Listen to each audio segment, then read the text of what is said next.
ಮಾಜಿ ಪ್ರಧಾನಿ ಎಚ್.ಡಿ. ದೇವೇಗೌಡರ ವಿರುದ್ಧವಾಗಿ ಸಚಿವ ಕೆ. ವೆಂಕಟೇಶ್ ಗಂಭೀರ ಆರೋಪವನ್ನು ಮಾಡಿದ್ದಾರೆ. ಅದೇನೆಂದರೆ ಪ್ರತಾಪ್ ಸಿಂಹ ಅವರಿಗೆ ಈ ಬಾರಿ ಮೈಸೂರು ಟಿಕೆಟ್ ತಪ್ಪೋದಕ್ಕೆ ದೇವೇಗೌಡರೇ ಕಾರಣ ಅಂತ ಅವರು ಹೇಳಿದ್ದಾರೆ. ಒಕ್ಕಲಿಗರ ಸಮಾಜಕ್ಕೆ ಯಾವ ದೊಡ್ಡ ನಾಯಕರು ಟಿಕೆಟನ್ನು ಕೊಡಿಸಬೇಕಾಗಿತ್ತು ದೇವೇಗೌಡರು, ಅಂಥ ದೇವೇಗೌಡರೇ ಒಕ್ಕಲಿಗರ ಹುಡುಗನಿಗೆ ಟಿಕೆಟ್ ತಪ್ಪಿಸ್ಬಿಟ್ಟು ಯದುವೀರ್ಗೆ ಟಿಕೆಟ್ ಕೊಡಿಸಿದ್ದಾರೆ ಅಂತ ಒಂದು ಬಾಂಬನ್ನು ಸಿಡಿಸಿದ್ದಾರೆ.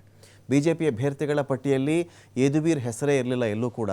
ಆದರೆ ದೇವೇಗೌಡರೇ ಪ್ರತಾಪ್ ಸಿಂಹನಿಗೆ ಟಿಕೆಟನ್ನು ತಪ್ಪಿಸಿ ಯದುವೀರವ್ರನ್ನ ನಿಲ್ಲಿಸಿದ್ರು. ಯಾಕೆ ಅಂದರೆ ಯದುವೀರವ್ರನ್ನ ನಿಲ್ಲಿಸ್ಕೊಂಡ್ರೆ ಮಂಡ್ಯ ಹಾಸನಕ್ಕೆ ಅನುಕೂಲ ಆಗುತ್ತೆ ಅಂತ ನಿಲ್ಲಿಸಿದ್ದಾರೆ. ಅಂದರೆ ಅವರ ಸ್ವಾರ್ಥಕ್ಕಾಗಿ ಯದುವೀರವ್ರನ್ನ ಕ್ಯಾಂಡಿಡೇಟ್ ಮಾಡಿದ್ದಾರೆ.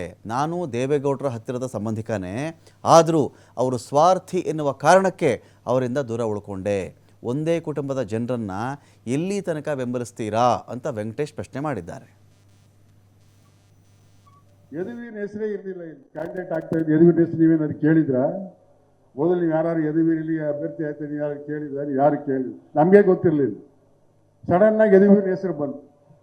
ನಾವು ಅಲ್ಲಿ ಇರ್ತಕ್ಕಂಥ ಅವ್ರಿಗೆ ಆತ್ಮೀಯರಾಗಿರ್ತಕ್ಕಂಥ ಯಾರಿಗೆ ನಮ್ಮ ದೇವೇಗೌಡರ ಕುಟುಂಬದಲ್ಲಿ ಆತ್ಮೀಯರಾಗಿರ್ತಕ್ಕಂಥವ್ರನ್ನ ಕೇಳಿ ಏನು ಇದ್ಕಿದ್ದಂಗೆ ಯದುವೀರ್ ಹೆಸರು ಬರ್ತಾ ಇದೆಯಾ ಅಂತಲ್ಲಪ್ಪ.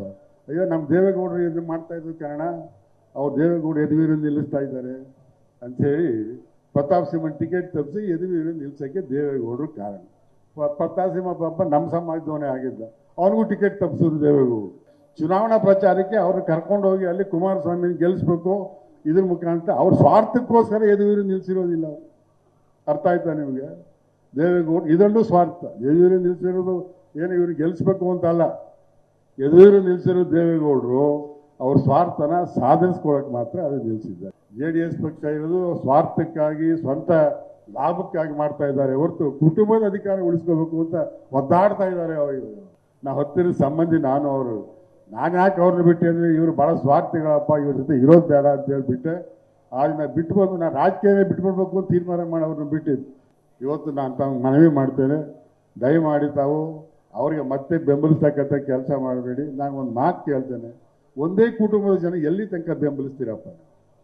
ಒಂದೇ ಕುಟುಂಬವನ್ನು ಎಲ್ಲಿ ತನಕ ಸಾಕ್ತೀರಿ? ಅವ್ರಿಗೆ ಎಲ್ಲಿ ತನಕ ಬೆಂಬಲ